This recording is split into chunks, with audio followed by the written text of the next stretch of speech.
We're focusing on Legends today, the continuity where this story actually got told. And in Legends, Palpatine wasn't just building an empire. He was preparing humanity's only defense against something the Jedi couldn't even sense. Here's the thing about the Yuuzhan Vong that most videos get wrong. They didn't exist outside the Force. That's a common misconception, and it misses what makes them genuinely terrifying.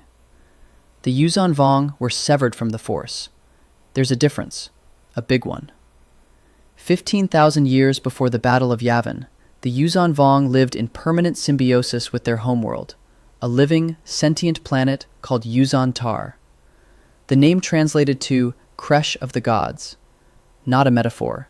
The planet was aware, responsive. The Yuuzhan Vong had evolved over countless generations in biological communion with it, and their connection to the Force flowed through that relationship. They experienced the living energy of the universe, not as individual sensitives, but as a species-wide phenomenon mediated by their world itself. Then came the Cremlevian War, a catastrophic internal conflict that scarred not just Yuuzhan Vong civilization, but the planet that nurtured them. Yuuzhan'tar was devastated beyond recovery, its biosphere stripped, its consciousness wounded so deeply that the symbiotic bond shattered completely. The Yuuzhan Vong were cut from the Force like an amputated limb is cut from a body. This distinction matters. They weren't metaphysically absent, they were disconnected. And that disconnection meant a Jedi standing in a room with a Yuuzhan Vong warrior would sense nothing. No life presence, no emotional emanation, no danger warning through precognition. The galaxy's early warning system, the Force-sensitive guardians who had protected civilization for millennia, was completely blind to them. The Yuuzhan Vong became nomadic after their homeworld's destruction. Their civilization adapted to exist aboard massive organic worldships traveling the intergalactic void. Their technology evolved along purely biological lines.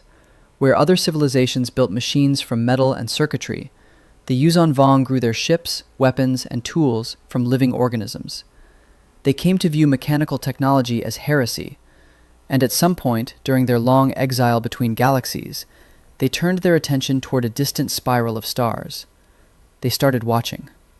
In 3963 BBY, during the Mandalorian Wars, a warrior named Canderous Ordo led a raiding force through the Crispin system.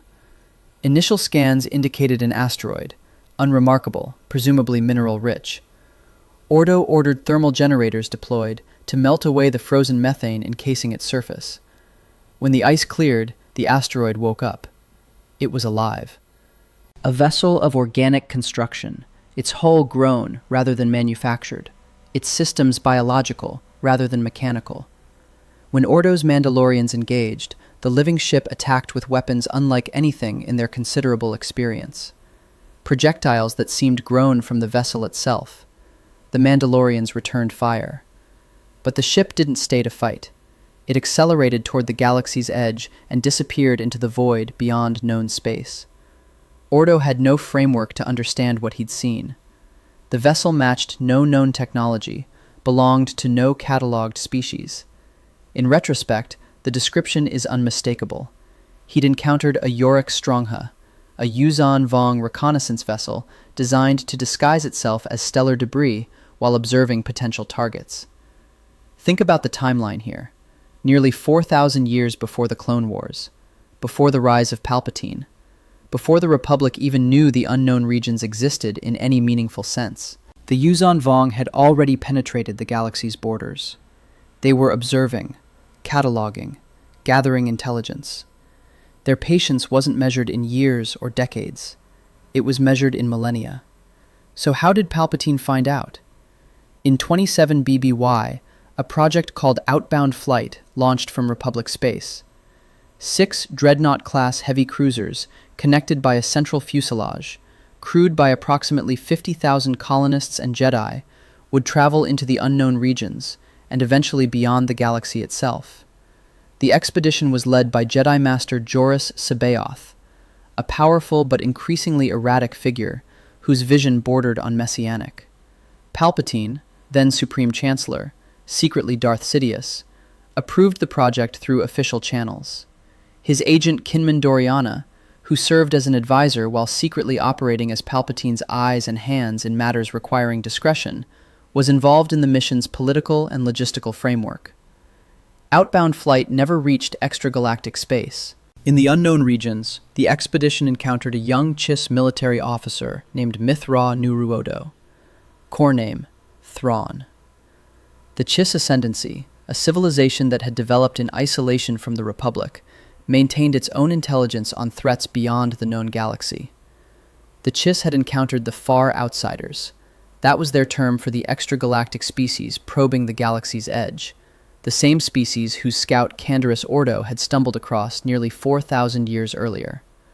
Thrawn knew what the Republic didn't, that these Far Outsiders commanded biotechnology unlike anything the galaxy had developed, that they represented an existential threat to any civilization in their path, and that they were moving steadily closer. During the events surrounding Outbound Flight's destruction, Kinman Doriana learned directly from Thrawn about the nature of the extragalactic threat.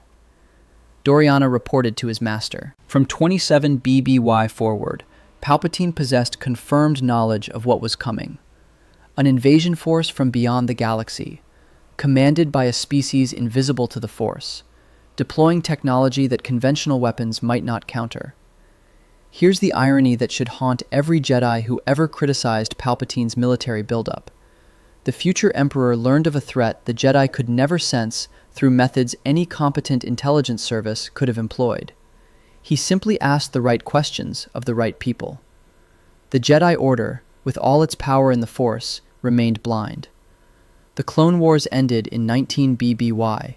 The Galactic Republic became the Galactic Empire, and Palpatine immediately authorized military projects of a scale the Republic had never contemplated, including the Death Star, a mobile battle station capable of destroying an entire planet with a single shot.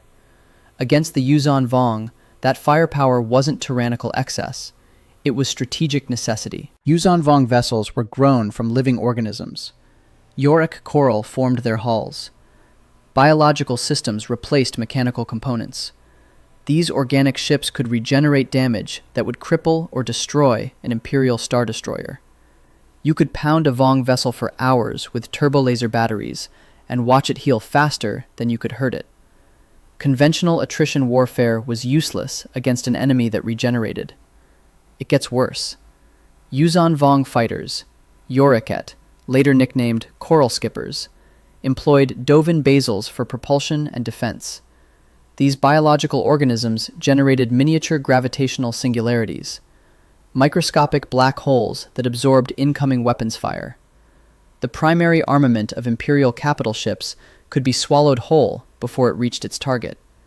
And then there were the worldships, organic vessels of enormous scale, each carrying millions of Vong across the intergalactic void. Against regenerating bioships, gravity-based defenses that negated energy weapons, and worldships measured in kilometers, the Death Star possessed strategic value that extended far beyond intimidation. The superlaser could annihilate a Yuuzhan Vong worldship before it regenerated, before its Dovin basils absorbed the incoming fire, before reinforcements arrived. One shot. Fight over. A fleet of Star Destroyers might lose a war of attrition against Vong biotech. The Death Star could end engagements before attrition mattered. Thrawn himself entered Imperial service during this period, eventually achieving the rank of Grand Admiral, the only non-human to hold that position in Palpatine's xenophobic military hierarchy. That exception alone tells you how valuable Thrawn's knowledge was. His campaigns in the unknown regions weren't random expansion. They were systematic preparation, mapping the approaches the Yuuzhan Vong would use, establishing defensive positions, gathering intelligence on enemy movements.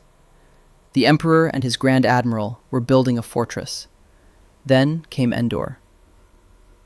4ABY. The second Death Star was destroyed above the forest moon. Emperor Palpatine died aboard the station when Darth Vader turned against him to save his son. The Rebel Alliance's victory was total. The symbol of Imperial terror reduced to debris orbiting a backwater moon. The galaxy celebrated. But here's what the celebration missed. The Death Star was gone. The centralized command structure Palpatine had imposed which allowed rapid coordination of military assets across the entire galaxy, fragmented as ambitious commanders carved out personal fiefdoms from the Imperial remnants. The military doctrine that had prioritized overwhelming firepower gave way to the New Republic's preference for smaller, more numerous vessels. Thrawn survived Endor. He launched his own campaign against the New Republic years later. But he died too, assassinated by his own bodyguard in 9 ABY. By the time the Yuuzhan Vong arrived, the two figures who had best understood the threat were both dead. The military infrastructure they'd built was scattered, reduced, or destroyed. The weapons capable of meeting the Vong on equal terms no longer existed.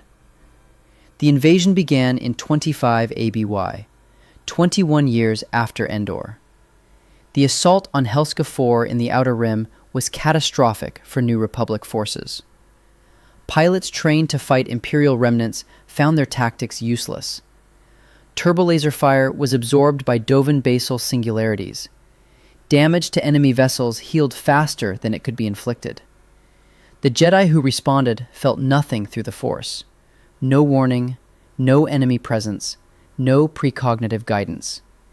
They were fighting blind against an enemy that had prepared for this invasion over thousands of years. Coruscant, the galactic capital that had served as the center of civilization for over 20,000 years, fell in 27 ABY. The Yuuzhan Vong renamed it Yuuzhan'tar, after the lost homeworld whose destruction had severed them from the Force 15 millennia before. The war lasted 4 years. It ended through exhaustion on both sides and the emergence of Zonama Seekot, a living planet revealed to be a seed of the original Yuuzhan'tar, offering the surviving Vong a chance to reconnect with what they had lost. The cost was beyond calculation. Trillions of sentient beings, entire species rendered extinct, worlds inhabited for tens of thousands of years scoured of life, infrastructure that made galactic civilization possible, shipyards, communication networks, agricultural worlds, population centers, devastated on a scale that made the galactic civil war seem like a border skirmish. Palpatine prepared for an invasion the Jedi couldn't see coming. He built weapons capable of stopping it. He created the centralized military structure needed to fight it. And then he was destroyed before the Vong arrived. When they finally came, the galaxy was fractured. The Death Stars were gone. Thrawn was dead. The warnings had died with the men who understood them, because everyone else had been too busy celebrating the fall of tyranny to ask why the tyrant had built those weapons in the first place. The Empire's fall wasn't just a victory for freedom. It was the removal of the only defense that might have worked. Trillions of beings. Entire worlds rendered uninhabitable. That's what should keep you up at night. The Legends continuity told complete stories with real consequences. This is one of them. Subscribe for more stories like this.